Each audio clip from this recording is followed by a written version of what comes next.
Loué soit Jésus-Christ. Salam alaikum. Sa paix soit avec vous. À la différence du christianisme qui vient répondre à l'attente messianique de la religion juive, l'islam, ne venant pas répondre à une attente de la part du christianisme, déclare que celui-ci est nul et non avenu. Tout ce qui précède la venue de l'islam est déclaré appartenir à l'époque de l'ignorance. C'est ce que nous trouvons à la sourate 3, verset 154, par exemple. Tout ce qui précède la venue de l'islam est nul et non avenu. Tout commence avec l'islam. L'islam est un tout autosuffisant qui n'a pas de compte à rendre à qui que ce soit. Et ainsi, le christianisme est déconsidéré du fait que ces écritures auraient été falsifiées.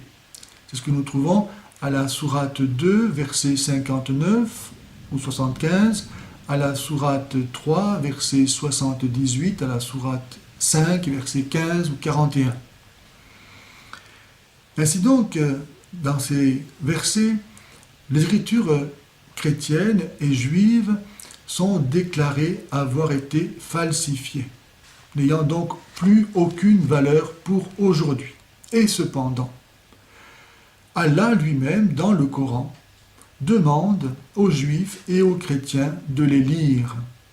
Quel sens cela pourrait-il avoir si les Juifs et les chrétiens ne pouvaient pas avoir accès à leurs Écritures? Et est-ce que Dieu n'aurait pas la puissance de conserver sa parole au long des âges, alors qu'il l'a promis? La parole de Dieu ne passe pas. Nous lisons par exemple à la sourate 26, versets 196 à 197. Le Coran se trouvait déjà dans les livres des anciens.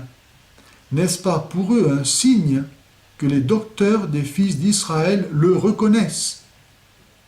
Comment les docteurs et les fils d'Israël pourraient-ils reconnaître ce signe dans leurs livres des anciens si ce livre n'était plus aujourd'hui en leur possession? De même pour les chrétiens. À la sourate 5, verset 47. Que les gens de l'Évangile jugent les hommes d'après ce que Dieu y a révélé. Comment les hommes de l'Évangile pourraient-ils juger en fonction de l'Évangile si celui-ci aujourd'hui n'était pas toujours disponible?